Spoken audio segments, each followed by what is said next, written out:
Hi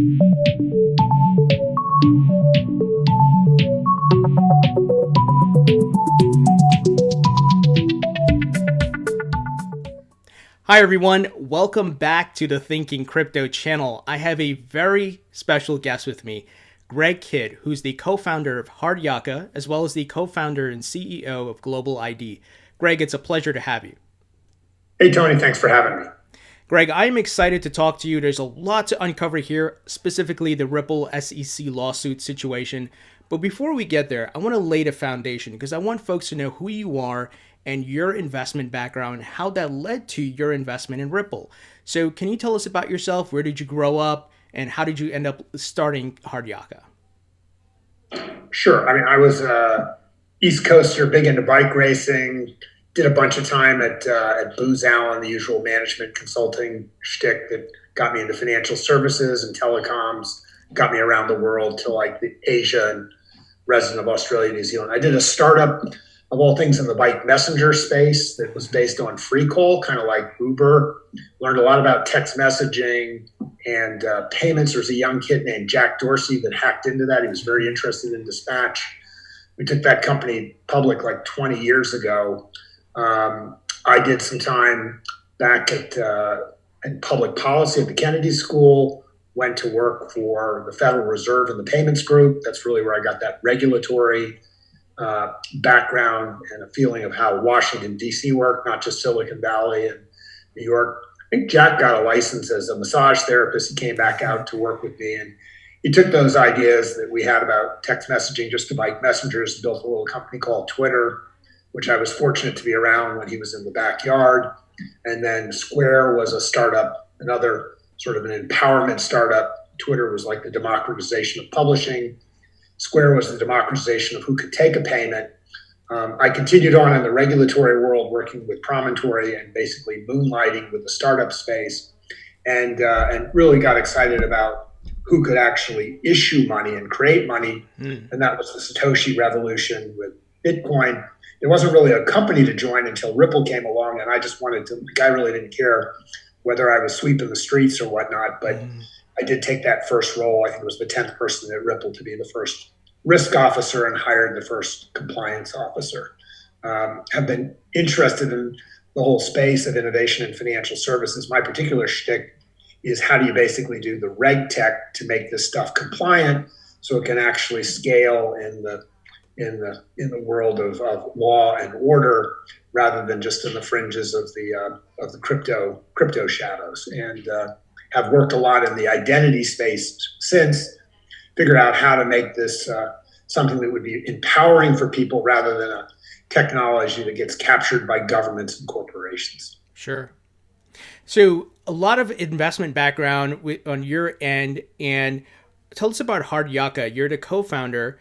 How did that company come about? So Hard Yaka is just the money that we've made from just kind of my Forrest Gump lifestyle of having been around at the beginning of Twitter and then Square, then Ripple. I was like in a Y Combinator class. I met this guy at lunch named Brian Armstrong. I think I wrote, if not the first, one of the first checks for Coinbase. There was this guy on Bennett who had this concept of proof of stake, and that became Filecoin. So just was around for a bunch of the startups, just right place at the right time. And so some of the money that we've made from crypto, from Twitter and Square and all these other companies in the last 10 years, we've just put into a fund and just keep reinvesting. And the fund it's not a fund that's aimed at financial investments. It's a fund that's aimed at this new view of the world, which is called the sovereignty stack, where people are responsible for their own data. People, not companies or governments, control their identities. Looks at all the other opportunities in marketplaces, payments, et cetera, that come around that view of the world. So it's a very focused investment thesis. And so we pretty much stay close to our knitting, but that does involve everything to do with identity, to do with payments, and to do with marketplaces. So that's a pretty big piece of GDP in the world. Got it. And it sounds like that led to the GlobalID company that you co-founded. You're also the CEO. Can you tell us about what the mission is of GlobalID? So Global ID, it does for identity what like DNS and network solutions did for the World Wide Web. It took, like, before the World Wide Web, the internet was just for like governments and universities. With the World Wide Web, every website had a name, and all you needed to know that it was the name to navigate. It wasn't one name set for China and another for Brazil. There was a worldwide namespace. That was for websites. We're trying to do the same for identity. So just like people have a handle on Twitter or Skype, you have an identity, you go out and you collect Easter eggs about your identity, and you put it out there in like a white pages and yellow pages. Without revealing your private information, you can collect proofs from third parties as to whether your government ID is trusted, your bank accounts, your Twitter account, your email address, your phone number, without actually revealing details about that. And so you ought to be able to sign in with those credentials just like you sign in with Facebook Connect.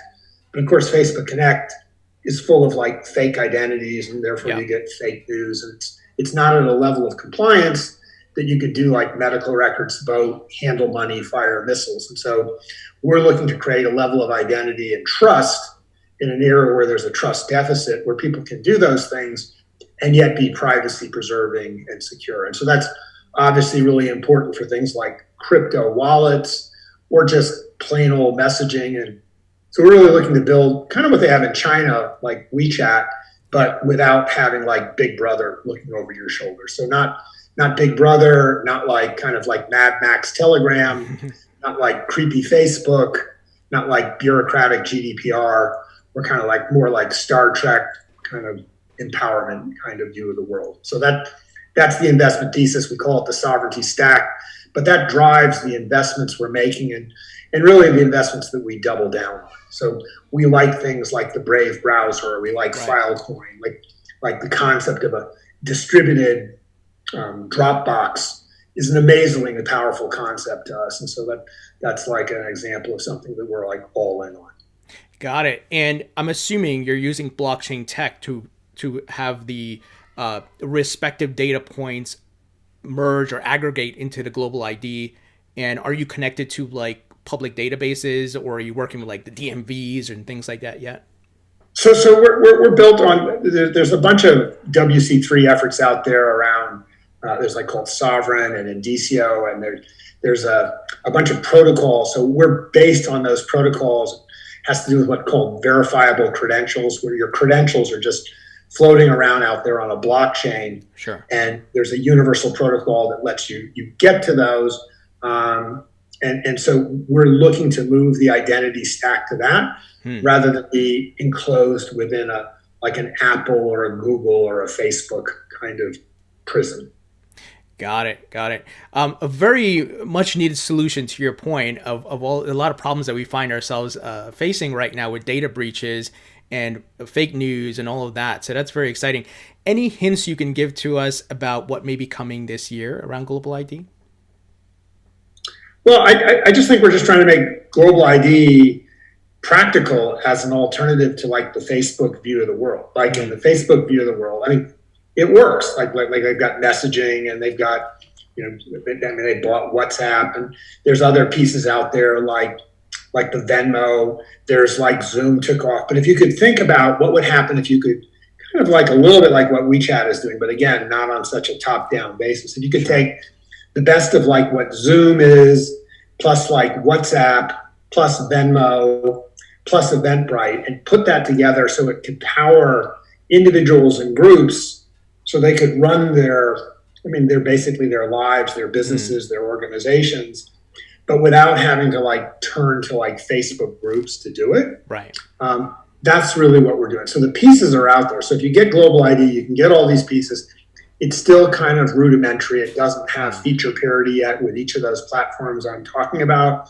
But we gotta go from the level where we were at when I was at Twitter and we had the fail whale coming up all the time. You could see the potential, but damn, that fail whale was up a lot. We got to fill in the functionality, knock out the bugs, and make it a practical alternative to like Facebook and what they were going to do with Libra. Right now, because all the big techs are kind of getting a knock for antitrust and kind of some of the abusive, coercive behavior they've done, there's a bit of a window of opportunity for folks that are in the next tier to create something that isn't dominated by the big five. but that doesn't mean you don't have to execute. So 2021 is the year that got to pull these pieces together and make this practical, so people aren't like, oh, that has potential, to like, oh, I'd use that. And in particular, like, get my 13-year-old daughter to use it without saying, Dad, kind of interesting, but really it sucks, and unless you pay me to use this, I'm going back to Twitch or Discord or whatever 13-year-olds are on that are going to rule the world. Sure. I'm excited to, I've obviously followed you, but I haven't actually done anything along the lines of testing out or reading up as much on GlobalID, but very excited to test that out once you guys have some things up and running. So I want to switch gears and, of course, talk about the topic at hand, and that is the Ripple SEC lawsuit. For the folks who are listening who may not know much about what's going on or your background, you mentioned that you discovered Bitcoin and then you decided to invest in Ripple because it was a company that was actually tangible and attached to a respective digital asset in crypto. Tell us about what was the initial discovery around Ripple and how you helped them in the early days as the chief risk officer. Sure. I thought Bitcoin was great. I bought a bunch of early Bitcoin. Was really lucky to have done that. With Ripple, it looked like Bitcoin, but it had two additional columns in the spreadsheet, if you will. One is other currencies, so you could put any sort of currency onto the ledger. And two, it had other issuers. So in addition to there being an asset without a backer, which is like XRP and like Bitcoin, you could have other assets on that ledger. And so because there was a company to adjoin and there was like a use case, which is like potentially replacing correspondent banking, it was something that you could just get your teeth into. So I did join as the chief risk officer. Ironically, one of the first things I did was go to U.S. Treasury next door to the White House to explain to them about this new form of digital currency. And of course, that resulted in this whole investigation. And we actually picked up a sort of a small fine from FinCEN. They suggested we should have registered as a money service business. They ultimately decided that we didn't need to, but they still gave us a fine anyways, because they think like, well, maybe you should, even though you didn't need to. But anyways, we just settled. But we thought at the time that it was pretty much settled in 2015 that this was a currency, since we went through this whole process with FinCEN, and it got to be like a commodity too, because the IRS decided it was going to start taxing just like they tax other commodity. And so every time I spent XRP or Bitcoin on my Coinbase card, which was one of my companies was the first one to issue that card. You had capital gain or capital loss and a cup of coffee. I'm like, okay, this is like in physics. In physics, things can't be a gas, a solid, and a liquid all at the same time. But right now, we were already like a gas and a liquid, and soon to be found now 7 years later that the SEC wants us to be a security or be a solid as well. And so this concept that you can be everything, the only thing that hasn't weighed in yet is the CFTC making us into a derivative, is that, that cascade of responsibilities without any coordination of the regulators was beginning to start to cloud the horizon. And so it's hard enough to please one regulator, but it's very hard to please regulators that are having turf battles between one another. So got an early preview of that all the way back in 2015. So is that the disconnect, that there's a power play between the different government divisions? Because to your point, FinCEN said it's a virtual currency. We've seen documents and things along those lines from the government. So what's going on here? Is it a Jay Clayton thing, his preference, or is this, once again, the power play between the different divisions? Well, yeah, it's kind of like inside baseball. I'm not on the inside anymore. I'm on the outside looking in, but obviously, like back when I was at the Fed, there's sort of like a turf battle between what does the Fed control versus the OCC. There's like state national bank charters and bank holding companies. And then there's a tug of war between like the OCC and the state regulators. People want a bank charter so they don't have to do 50 exams with 50 different state regulators. But there's also competition between like what's a currency, what's a security, what's a commodity, and who gets to be the boss of what. And so that plays out. Independent of that, there's just an overall level of paranoia in government. There's a Nobel Prize-winning economist, Hayek, who wrote a book back in the 1970s called The Denationalization of Money, or the concept of private currencies. And so the thought that sovereign governments would lose their monopoly control of currencies to private companies or organizations that are amorphous like Bitcoin scare some people. And so it's been pretty clear that Trump administration, Mr. Trump, did not like anything that challenged the hegemony of the US dollar. And so crypto kind of fell into that category. And so there has been, from the last administration, just both a lack of understanding, but also a fear of something that they just didn't control. And so there's been, sort of scuttlebutt of like, well, how do you take crypto down a notch? And again, I'm not inside anymore. I don't know who's got like what agenda, but it's been pretty clear that this is 2020, and I was started with Ripple in 2013. It's not like this just like materialized. This thing has been on a roll for 7 years, and if somebody had something to say, they probably could have said it rather than saying it on the last day of their tenure at the SEC. That's not like that wouldn't happen at the Fed. Like you wouldn't have like some head of the Fed like launch some big piece of litigation and then like say goodbye guys the next day, 30 days before a new administration is coming in. That's just not that's not the Fed I worked at. Yeah, that seemed like a very crass move, like an unprofessional move, in my opinion. Yes, understand that the SEC has a job to do, but to do that on your way out and then you're gone, something doesn't seem right. It doesn't sit well. So I'm wondering what you, as an investor in Ripple, and the other investors and even the folks at Ripple are like. Were they like surprised? It seemed like a sucker punch move. What's the feeling and the vibe around that? Well, look, I hold Ripple stock. I hold XRP. I hold XRP personally. I hold XRP in our investment portfolio. I invest in companies that are exchanges that deal with XRP. They also deal with all the other. I'm deep in all these different cryptocurrencies. But essentially, when I read the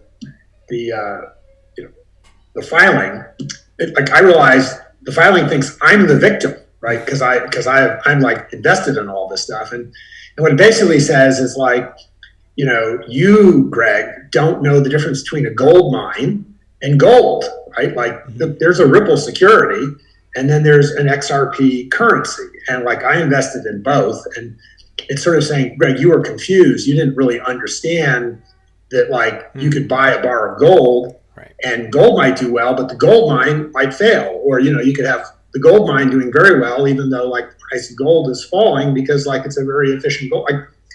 Like the fundamental presumption under the lawsuit is that after 7 years, investors are confused, idiots, or both. And that there was a famous saying that Ronald Reagan had about like the most terrifying words in the English language is, "I'm from the government and I'm here to help." And so like the concept that the SEC is going to help us investors by giving us our 1.3 billion back while like destroying 10 to 20 billion dollars of value, like, right, gee guys, thanks a lot. And if you read the primary mission of the SEC, the number one mission of the SEC is to look out for investors. And so like that kind of aid, like get me back like, $1.10, like that's not helping me. And like why you waited 7 years like to do that and make that decision and still have not laid out the principles that would explain, well, how's this going to apply to Stellar or Filecoin or Brave or any of the other tokens out there, or why Vitalik and Ether got like off the hook, because they did a not-for-profit. Like the lack of principles, lack of rules of the game. It feels like, to me, like, I don't know who won the 2013 Super Bowl, but it feels like today's refs are going to go back and relook at the tapes and say, that call wasn't right. We're going to like reward and assign a new victor for like the Super Bowl in 2013. And so like, I don't understand why this is happening in 2020, especially late, and especially after the run up to like the launch of the Flare network and the Spark token. If you were going to be upset about some new token coming out, like kind of like at the timing that they had, like when they went after Kik or Telegram, that would be the time to do it. Like not after the fact. Like what, were you busy like with Thanksgiving dinner? Like you just didn't get around to doing like the filing until like, the day before you're going to resign? I mean, like what the hell is that about? That's just not how I've ever seen.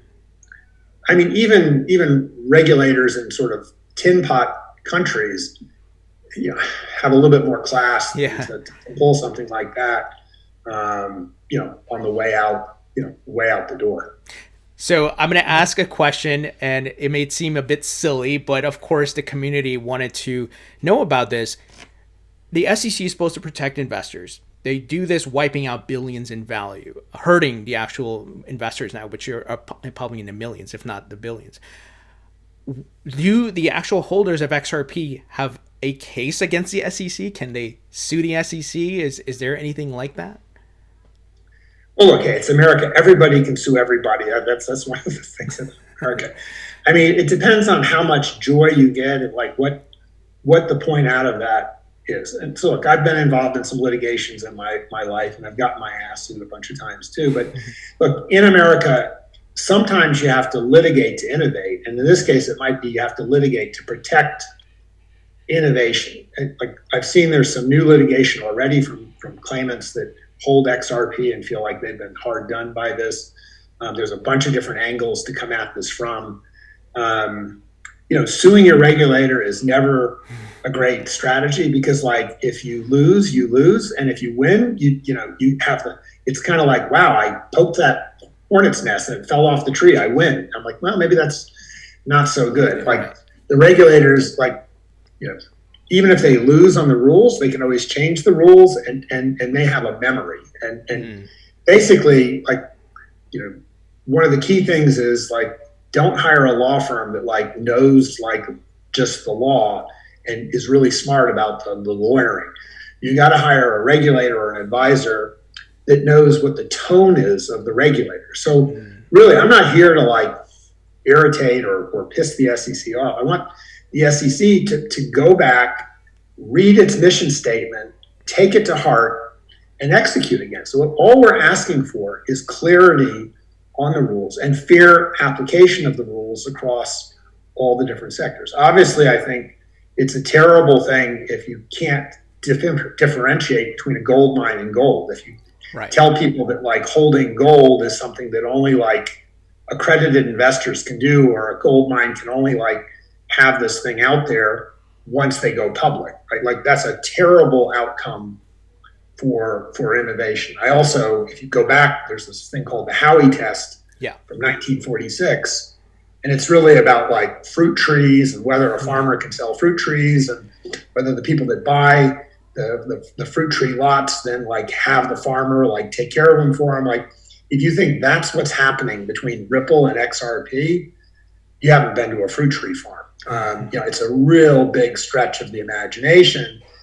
And so, look, I think some of the folks from Ripple said it right, is like in this case, if you look at the law, if you look at the facts, and if you look at history, this thing is out of left field, right? Mm-hmm. So the lawsuit is less about like winning the lawsuit. It's more about getting people woken up, including Congress, or the people that like are the ones that set the guardrails for the SEC. This is what you have the authority to do. Sure. This is what you don't have the authority to do. Don't be going and like shagging somebody else's authority because you feel like if you don't, you're not going to get a chance to be the boss of crypto, right? And so kind of that's what really is, for me, at stake here. I mean, I think it's a real stretch if you're going to like call XRP a security and then not like trash the rest of the industry. That's like a bad outcome on almost every level. But the question is like, okay, if what needs to be done here is there needs to be greater transparency. If you don't think like Ripple did the right transparency or somebody else, but just say what it is, regardless of whether it's a security or not. Forget about the turf battle. What's the best thing for investors? Was there anything that happened? I mean, if you read the ruling, there's no accusation of fraud. There's not like anything uncovered. All they went back through is all the public events of the last 7 years and they sprinkled, twinkle dust on it and said, yeah, it's not a currency, it's not a commodity, it's a security 7 years later. And, last time I looked, in the United States of America, ex post facto laws are unconstitutional.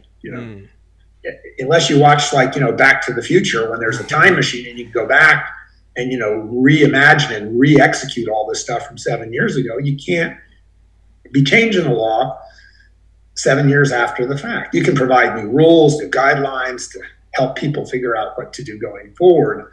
But this retroactive tarring and feathering, let's just say it's not kosher, it's not American, it's just not the way to do things. But that's the reality we're dealing with. Sure. So how do you see this playing out? And I know you're not a lawyer, and obviously there's going to be a bit of speculating to see how things play out. Do you see this being a long, drawn-out process, or maybe the pressure of the crypto market, the players that are in here now? I know Ripple has had some congressmen like Tom Emmer come out publicly say XRP is not a security. Do you see some sort of settlement soon, whether XRP is a security or not, depending on the SEC, what they decide to do? I don't know what's going to happen. This is one of the things that has become more troubling about the country I'm living in, the United States. I used to feel like it was good that it was kind of boring, but now things happen that just surprise me. That if I went back 4 years ago and people told me this and this and this would happen, I would say 1 in a million chance, but I just don't know. What I do know is that a settlement that makes Ripple or any of these other currencies into a security is kind of like a death blow, because in our country, securities can't be held by non-accredited investors.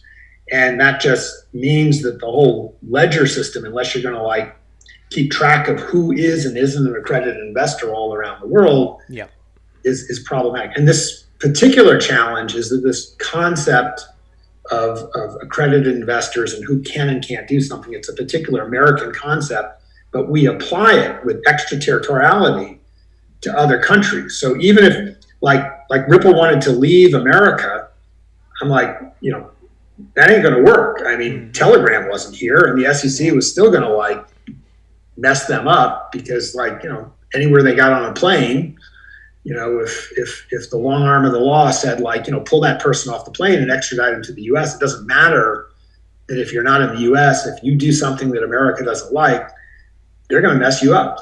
And so it's a Terminator thing. You can run, but you can't hide. And so sure.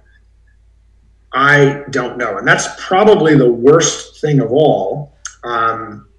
And it's also the worst reason to file an enforcement action without actually having given guidance on what rules are.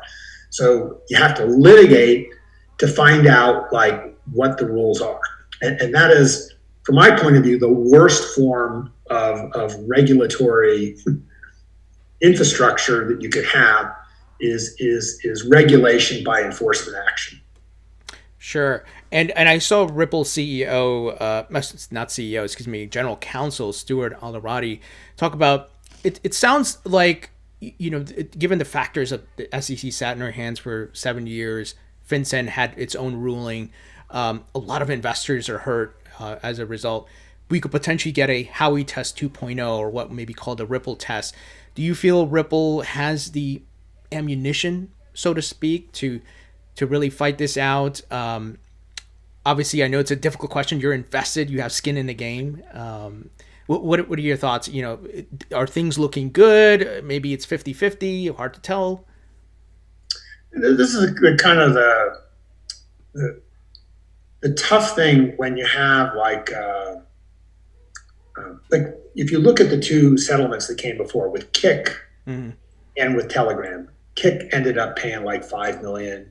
Telegram paid up paying $18.5 million, and they basically just agreed to call their things securities and to not do it anymore. And yet there wasn't any clear principles established. And so it's like a world where the big tech companies are getting these fines, and they're just like, Right. They're like, yeah, I'll just factor that into my monopoly pricing and I'll earn it back, but it's not changing the basic power structure or mindset of the companies. It's not actually doing any innovation in our regulatory environment. It's not providing clarity. What it is, it's kind of like a Tony Soprano world.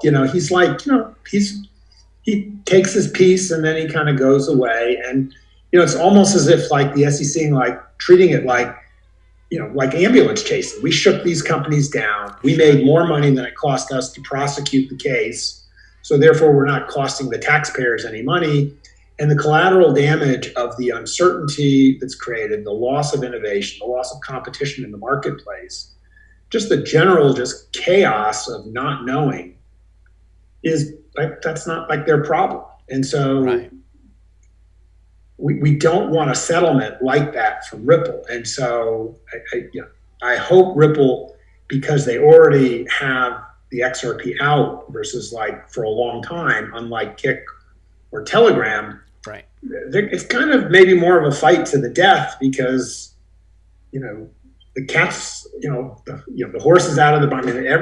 It's been out there for 7 years. And there's, essentially what the SEC is trying to do is take a room full of toothpaste and put it back into a toothpaste tube, right? And there's no way it's going to happen. There's nothing in the SEC's case that suggests that they're at all solution oriented. They're not trying to figure out a solution to a problem. They're just trying to create a problem and possibly shake somebody down to like make that problem go away. And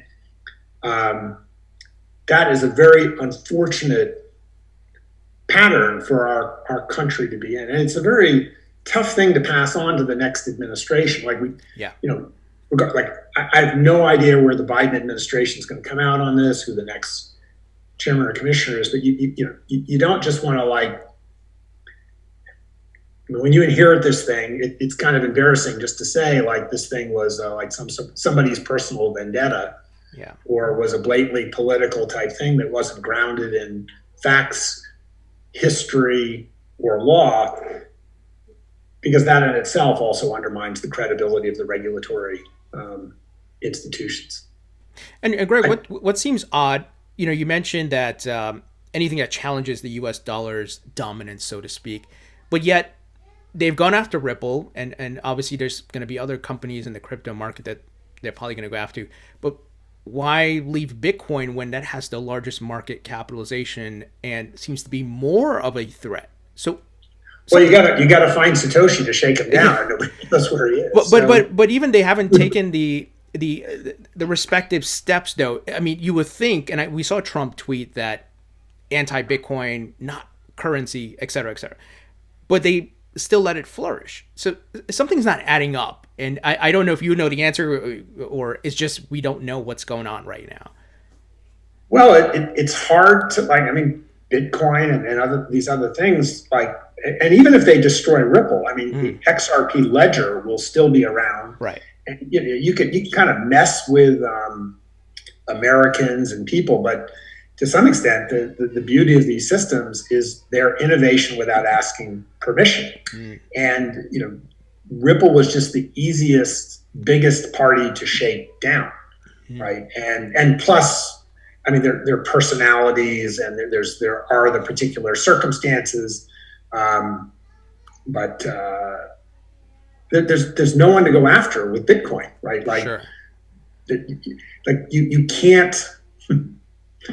At the end of the day, this trend is essentially an unstoppable trend because blockchain happens without having to ask permission. It may not be the most efficient technology in the world, but because it's permissionless, it allows a type of innovation that previously in a regulated industry, all innovations were started with, please, sir, can I fill in the blank? Sure. And that you have to ask yourself, is it really innovation if you have to ask permission? And so there's really a sort of an unstoppable engine with Bitcoin and Ether because there is no one to shake down. Wow. Early on with Ether, you could have before, but it got away. right? And they're kind of like saying, like, before XRP gets away anymore, we still have some people that we can really, put the hammer on, right? And show that we can. And it's kind of like a shot across the bow to all these other companies, these great technologies that are coming up, like Filecoin in their ICO, they raised like $200 million in like an hour, and they took that and they built the scheme. I mean, come on! And I love Filecoin. I mean, I think I love the concept that it could be a distributed database where we're all storing our data on one another, and there's like a collective like repository of all the different versions of everything, and its content is served quickly. And my gosh, here's a direct shot across their bow. Is Filecoin, a security, right? Like why wouldn't it be if you believe this kind of logic? Now, I think that logic is absolutely absurd because I can tell the difference between gold and a gold mine. Sure. Yeah. The miner who's mining Bitcoin versus the actual Bitcoin. Yeah. Like it's a different thing. And if you really want to make those mine and the people that are selling shares in that's fine. I get that. But I mean, look, it's no different whether you're building, it's like saying like, I bought a Ferrari. I think it might go up in value if like Ferrari wins at Le Mans. Okay, that doesn't make buying a Ferrari an investment contract in the security. Right. Okay, it might go up in value. Yes, Ferrari has control over how well they do it. But come on, like fruit trees, Ferraris, gold, like somewhere you've got to start applying common sense as opposed to using uncommon sense to like get to like some sort of political outcome that serves some political agenda. Sure. Now, I've heard Ripple CEO Brad Garlinghouse in multiple interviews talk about, a lot of the conversations he's had in the United States with maybe different banks and companies and so on and so forth. It's always been the roadblock of, well, we don't know what the declaration of XRP is. So let's say this case plays out, and it's just a scenario, hypothetical, that, okay, it is deemed a security, Ripple pays a fine. I think I remember Brad saying that would then require the extra step of companies that have broker-dealer licenses. So do you see a scenario where, okay, this thing comes to a settlement, XRP is declared a security, and these banks and whoever payment service providers are able to then leverage it in Ripple ODL because maybe they eventually get the broker-dealer licenses? Yeah, but it's complicated. First of all, that's a split decision. Virtually every other regulator in the world, no one else has, through their independent process, come to the same conclusion as Jay Clayton at the SEC. Like nobody else thinks it's a security. And you can get a two-tier world where like XRP is still trading out there in all these other countries, right, not as a security. And then it gets to the US and it suddenly like morphs into a security. And yeah, firms can get a security, but it's just such a gluggy thing. The simplicity in most things, like whether it's Square or Twitter or Bitcoin, is like a seminal part of the value proposition. If you're going to make it complicated, so everything else is a duck, and when it's in the US, it's a cow, right. And people are going to try to use that as like a better alternative to like Swift, or I'm going to try to use that for like a rewards currency, or MoneyGram's going to like, highly unlikely that kind of like cluster arrangement is going to be workable. Sure. And so, that kind of goes back once again is like, hey, look, I'm from the government and I'm here to help. And if that's the helping that they're going to do, and they think that somehow go back to the mission. What's the mission? The mission is investors. The mission is efficiency. The mission is fairness. And the last part of the mission is capital formation. You think capital is going to form around that as opposed to something else. It's just simpler. The world tends toward simple. And if they're going to make it complicated, that's kind of, that's like, I don't know what kind of settlement that is. Sure. Question I want to ask you, and I know the conspiracy theorists are going to go nuts about this one, but it's based on facts. Look, we've seen Brad meet with the IMF, share the stage of Ross Lacow and a few other people. Given the respective connections to central banks and the IMF and so forth, Do you feel that could help apply pressure to the U.S. government to move in the right direction, specifically the SEC? I know it's an open-ended question I just asked. I just have seen that the U.S. like they have this thing like was it the governor of New York talked about this thing about like what do you say when your daughter brings a boyfriend home, and you always like the boyfriend because if you don't say you like the boyfriend, she's just going to like him more, and if you like him, you like him. So it's very hard to tell the U.S. anything. And if you try to tell the U.S. anything, the U.S. has a long history of then just doubling down and doing the opposite of like what the world wants. That's why it's always been hard to get the U.S. to go along on everything from like climate accords to like control of nuclear weapons to like anything that requires coordination that doesn't recognize that somehow the U.S. is special and that we don't have to follow the rules that others do, and that our rules can apply in other countries, but nobody else's rules can apply to us. That's a tough sell, both for Democrats and Republicans. There's still a concept of American exceptionalism, despite our shrinking role of GDP and our shrinking leadership in the world. I don't see us, unless we can figure this one out ourselves, even if everybody else was kind of like giving us a hint as to what the answer is. America has a very hard time with not invented here type solutions.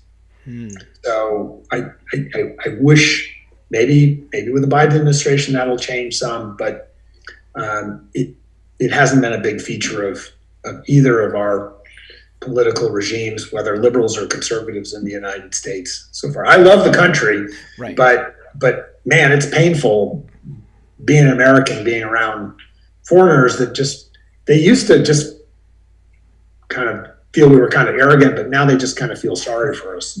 Yeah, I've noticed that sentiment change in the direction you mentioned.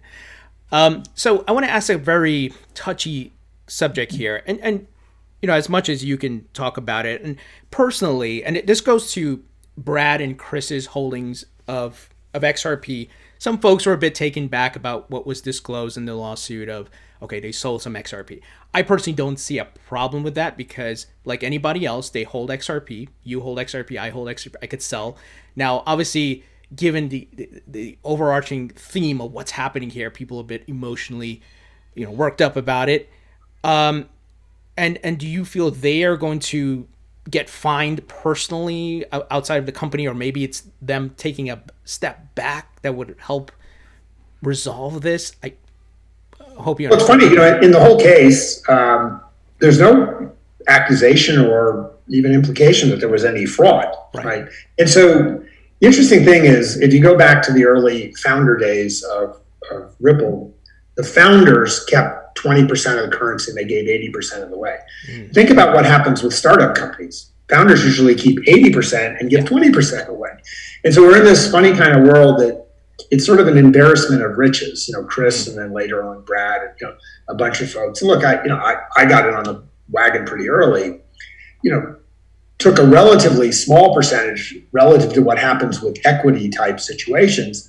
And it just did so well that they did really well. Now, of course, people that have had that inverse position that have had equity in companies, whether it was, Facebook or Square or Amazon, have done even better, right? Mm-hmm. But it's been equity, not currency. And somehow our mindsets are trying to be like, our emotions are trying to be fed by the narratives that like, look how well Chris and Brad did. Yeah.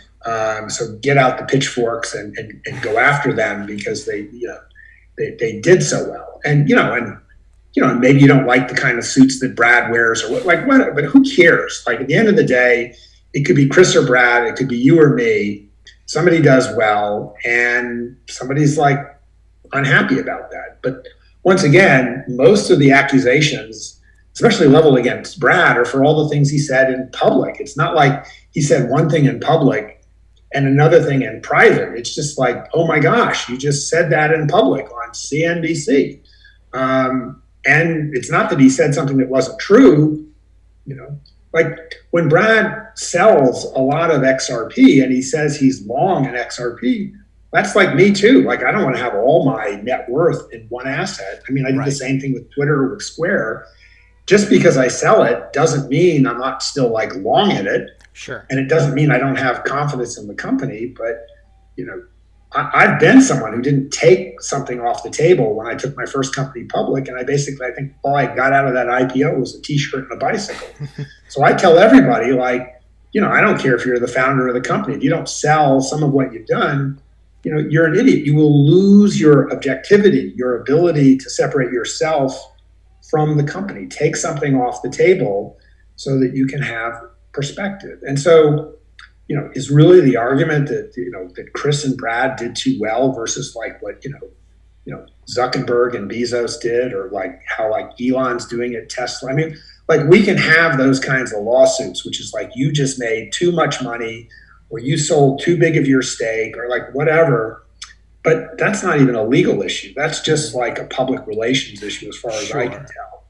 And, so that to me is just noise to throw everybody off the real issue, which is, can people tell the difference between a gold mine and a gold coin? Right? Sure.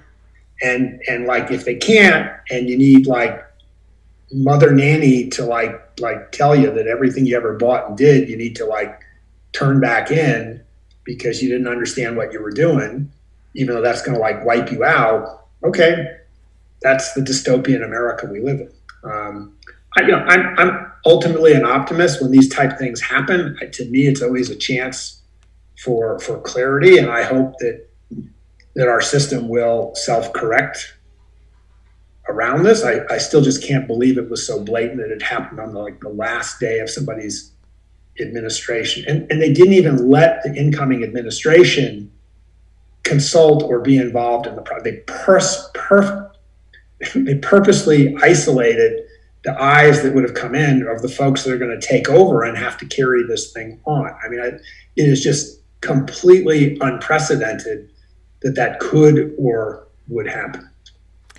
Yeah, it's just, I think, just a weird situation, and like I said, a crass move. And I have to ask, are you still holding XRP, and are you still bullish? Yeah, I have a ton of XRP. I have a lot of it. I mean, I have a lot of crypto. I have a lot of stuff. Just because, I mean, I don't know. It doesn't take that much to keep me in, in bikes and Sure. meat pies. So yeah, like I am selling basically just enough to invest in the next generation of things coming along, and I've always done that. So like I for instance, I don't own Twitter shares anymore, not because I don't think Twitter is an interesting company, but there's just nothing. The financial dimension of Twitter is kind of like played out. Square is still kind of on a rocket ship, so I have some Square shares, but like for me, those are part of my history, and my future is like.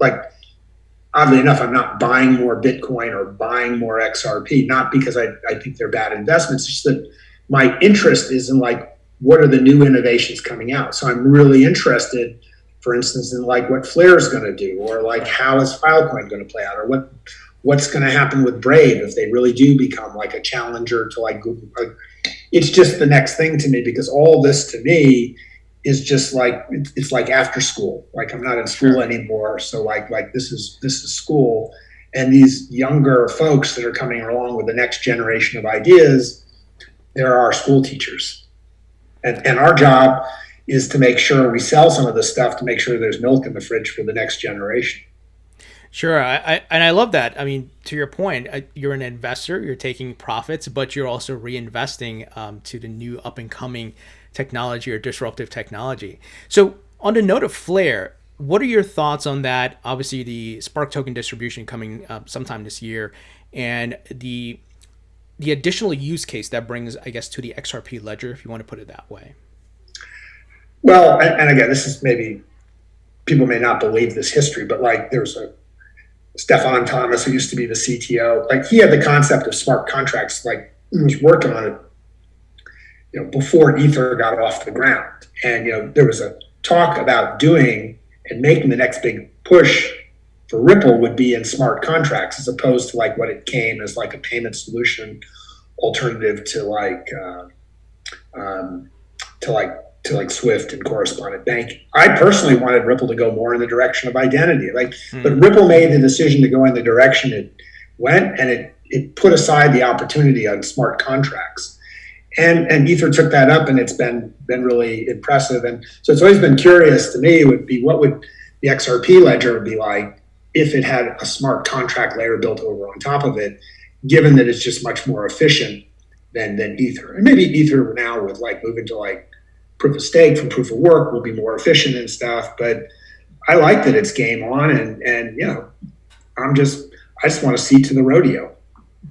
So I'm game, and I made sure to get, you know, a pretty big holding. I'm probably part of the responsibility for that run up of the XRP price to get to be part of the, you know, on that December 12th cutoff date. I want to make sure I got some tickets to the rodeo. So, you know, I'm a tickets to the rodeo kind of guy. It served me well before. I know that sounds like fear of missing out, but I hope I'm Forrest Gump, got an early seat at the rodeo before everybody else knows there's a rodeo. But I have to admit, I wasn't like the first to the party for Flair. I was kind of late to the party, but you know, better late than never. Sure. Yeah, and I think I remember, the Stephen Thomas work, and I know Vitalik was around those circles at that time, and I think it was Codius. I think was the smart contract. It was Codius. You're right. Now you've done your research. So Greg, I've asked a plethora of questions to you about this, and I wonder if you had any final statements around this situation to maybe the XRP holders. Anything that you would want to say given this situation that I may not have covered.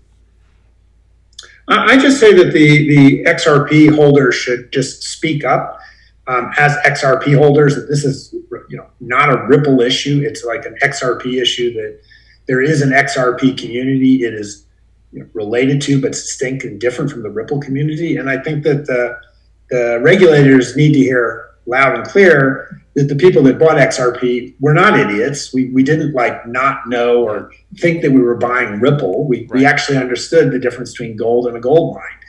And we appreciate people looking out for us to help us get better disclosure of what's going on. We don't like insider trading and things like that, but I haven't been any accusations of that. But if you're going to help us, do so like referees help an NFL Super Bowl game, not like Tony Soprano helps at a construction project. Okay, right. Do it for us like the way we like to see a fair, efficient, competitive arena, not like a smoke-filled dark room.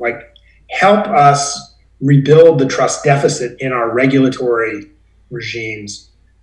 Speak up for clarity. That's what investors want. We'll make our own decisions as to whether we are going to vote with our feet and walk to or walk away from a product. But please don't do our thinking for us. And so speak up. And whether you're writing letters to your congressman or you're getting involved in the lawsuits, let folks in the regulatory community, let folks in the public policy community know that there is a place for innovation here in the United States. And we don't want to operate in a world of ex post facto laws where, we get 7 years into something and then we want to jump into the time machine. We don't need that. We're willing to take our lumps. We're not a bunch of widows and orphans. And let us have our game. Sure. And I've already started to see folks in the community, the XRP community, contacting different congressmen, congresswomen, and different folks, regulators, and so forth. They're getting a tweet storm. So that's a great call to action, and we're hoping things play out well. Of course, I know February 21st or 22nd is the initial hearing, and hopefully things move in the right direction. So, Greg, I want to wrap it up with some quick rapid fire questions, such as, what's your favorite food? I do have a hankering for cherry pie and the really bad stuff that comes with the canned cherries, with the processed stuff, and I know I shouldn't say it, but it's that processed sugar buzz. It's better to me than cocaine. Sorry. What's your favorite musician or band? So I still like that song from Coldplay. I sweep the streets I used to own, and that feels like for me when I have my down days, I feel like I'm going to be sweeping the streets I used to own. So I play that to cheer me up a little bit. Viva la vida, if I'm not mistaken. Yeah. Awesome. What's your favorite movie? Well, on movies, I have to recommend Booksmart. If you haven't seen it, it's kind of like the Heathers or Breakfast Club of this generation.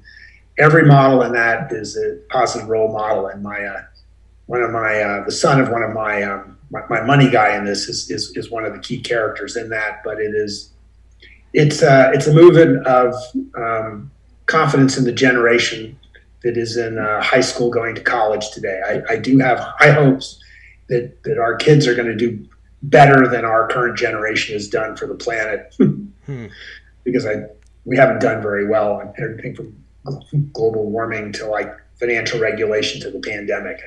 I'm kind of embarrassed as how history is going to look at our generation's handling of those issues. Sure. Booksmart. Definitely have to check that one out. So I know you love biking. Is that your go-to hobby, or is there anything else that you do in your downtime? We've been doing a lot of riding. We took the team. We did the Johannesburg to Durban race last year. Tour is a great one from the tip of New Zealand, top to bottom, 3,000 kilometers. Those are